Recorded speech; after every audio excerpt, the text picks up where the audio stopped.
Good morning everyone. पिछले class में हम लोगों ने पदार्थ के कुछ गुणों का अध्ययन किया था, जैसे कि पदार्थ छोटे छोटे कणों से मिलकर बना होता है। इसको हमने एक प्रयोग के द्वारा समझा था। दूसरा गुण था पदार्थ के कणों के मध्य रिक्त स्थान होता है। इसको भी हमने एक क्रिया के द्वारा अध्ययन किया था। उसी संबंध में तीसरा गुण है पदार्थ के कणों में गति होती है। ये पदार्थ कण गति करते रहते हैं लगातार। इसके लिए हम एक एक्टिविटी देखते हैं। यदि हम किसी कमरे के एक कोने में अगरबत्ती जला दें तो कुछ समय के बाद उस अगरबत्ती की सुगंध पूरे कमरे में फैल जाती है, या कमरे के किसी एक कोने में कोई परफ्यूम को स्प्रे कर दिया जाए तो उसकी जो सुगंध है पूरे कमरे में फैल जाती है। ऐसा क्यों होता है? क्योंकि जो अगरबत्ती या परफ्यूम से निकलने वाले जो वाष्प होते हैं या धुआं होता है, उनके कणों में गति होती है और वो गति के कारण धीरे धीरे विसरण क्रिया के द्वारा पूरे कमरे में फैल जाते हैं। इसी कारण से हमें उसकी जो सुगंध है वो पूरे कमरे में अनुभव होता है। तो परफ्यूम या अगरबत्ती एक पदार्थ है और उसकी सुगंध पूरे कमरे में फैल जा रही है, तो उन पदार्थ से निकलने वाली वाष्प या धुएं के कण पूरे कमरे में गति के कारण फैल जा रहे हैं, जिससे यह सिद्ध होता है कि पदार्थ के कणों में गति होती है। ये थर्ड प्रॉपर्टी था। एक चीज आपने और भी नोटिस किया होगा, जब खाना भोजन गर्म होता है तो उसकी सुगंध हमें काफी दूर से अनुभव होता है। जैसे छोला बन रहा है और छोला गर्म होता है तो उसकी जो सुगंध होती है हमें दूर से मालूम हो जाती है। जब कुकर सीटी देती है हमें मालूम हो जाता है कि नहीं छोला बन गया है, और उसकी सुगंध हमें मालूम होती है दूर से। लेकिन वही ठंडा होता है तो हमको उसकी सुगंध का पता नहीं चलता है। ऐसा क्यों होता है? क्योंकि जब छोला या इस तरह का भोजन गर्म होता है तो उससे जो निकलने वाली वाष्प के कण होते हैं, उच्च ताप के कारण उनकी गतिज ऊर्जा ज्यादा होती है, और उच्च गतिज ऊर्जा के कारण ये कण तेजी से गति करते हैं और तेजी से पूरे कमरे में फैल जाते हैं। तो यह एक्टिविटी सिद्ध करता है कि पदार्थ के कणों में गति होती है। फोर्थ प्रॉपर्टी है पदार्थ के कणों में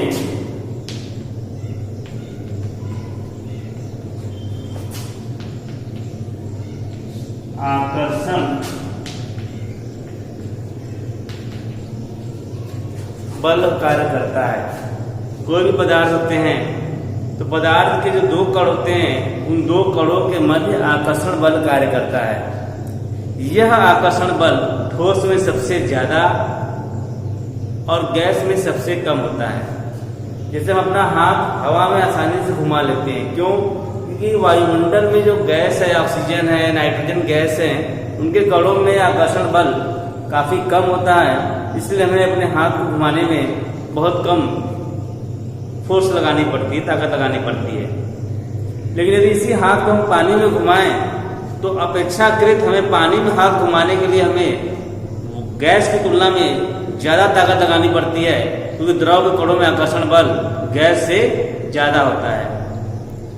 लेकिन यही हाथ हमें ठोस से घुमानी हो, जैसे कुछ बर्फ के टुकड़े सिल्ली रखी हुई हो और हम सोचे बर्फ ठोस है और उससे अपने हाथ को ऐसे सीधे घुमा लें, तो हम नहीं घुमा पाएंगे, क्योंकि ठोस के कणों में आकर्षण बल बहुत ज्यादा होता है। इसके लिए हमें विशेष ट्रेनिंग की आवश्यकता पड़ेगी, प्रशिक्षण की आवश्यकता पड़ेगी। जो कराटे एक्सपर्ट होगा वो ट्रेंड होता है ऐसे काम के लिए, वो बर्फ की सिल्ली से अपना हाथ को घुमा लेगा और बर्फ दो टुकड़ों में टूट जाएगा। तो कहने का तात्पर्य यह पदार्थ के कणों में आकर्षण बल कार्य करता है, और वह आकर्षण बल सबसे ज्यादा ठोस में होता है और सबसे कम गैस में होता है। अब टॉपिक ठोस, द्रव तथा गैस में अंतर। ठोस द्रव और गैस के गुणों में क्या अंतर है, इसका हम तुलनात्मक अध्ययन करेंगे।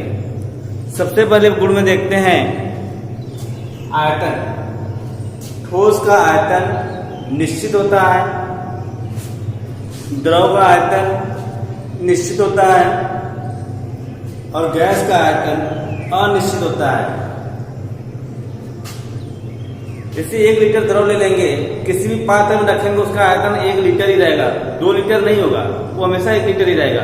तो द्रव का आयतन निश्चित होता है, ठोस का भी आयतन निश्चित होता है। जैसे कि डस्टर है, इसकी लंबाई है, चौड़ाई है, ऊंचाई है, लंबाई चौड़ाई ऊंचाई मल्टीप्लाई कर देंगे तो हमें आयतन मिल जाएगा। वो आयतन निश्चित है, कहीं भी रखेंगे उसका आयतन हमेशा फिक्स होगा। तो ठोस का भी आयतन निश्चित होता है और द्रव का भी आयतन निश्चित होता है, लेकिन गैस का आयतन अनिश्चित होता है। अब आते हैं आकार। ठोस का ये जो आकार दिख रहा है ये घन के आकार, घनाभ के आकार का है, लंबाई चौड़ाई ऊंचाई।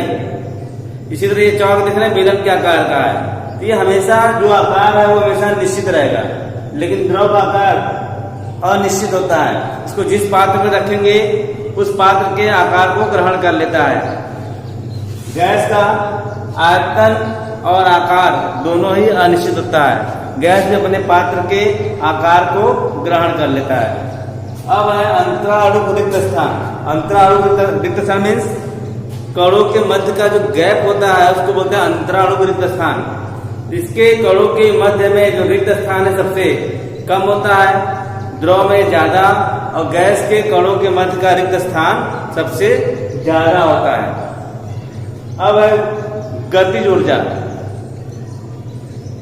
ठोस के कणों की गति ऊर्जा बहुत कम होती है।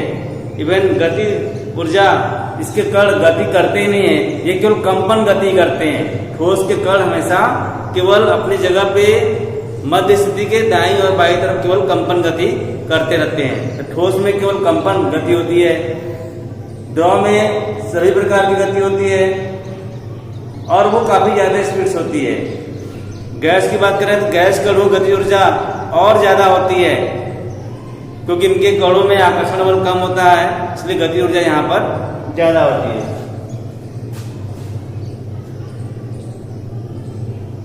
फिर कहते हैं घनत्व।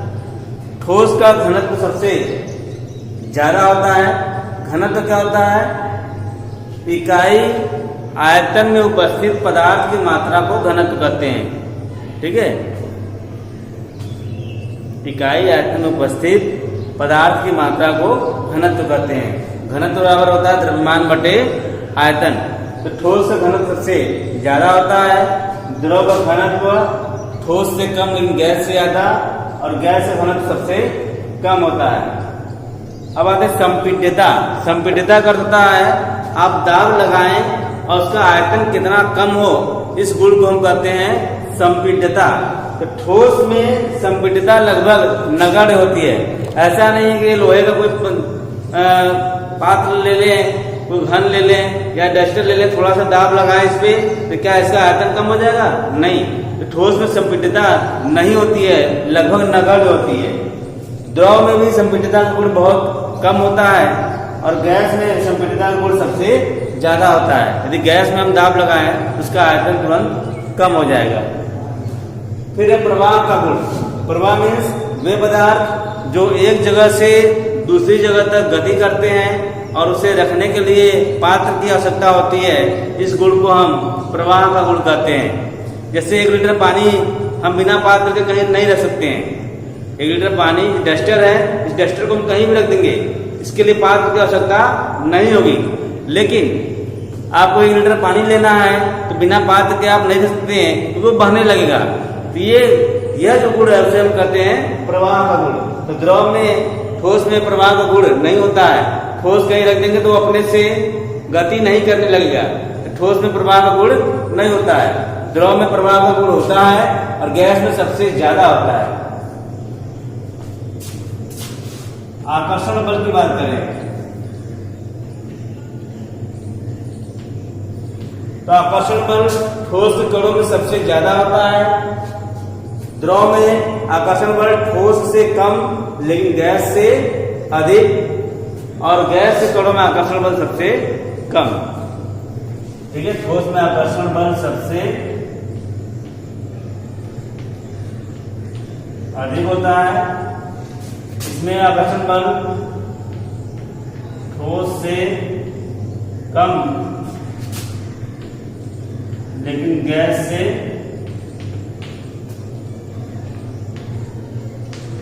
अधिक, और गैस के गुणों में आकर्षण बल सबसे कम होता है। यह है ठोस, द्रव और गैस के गुणों में अंतर। धन्यवाद।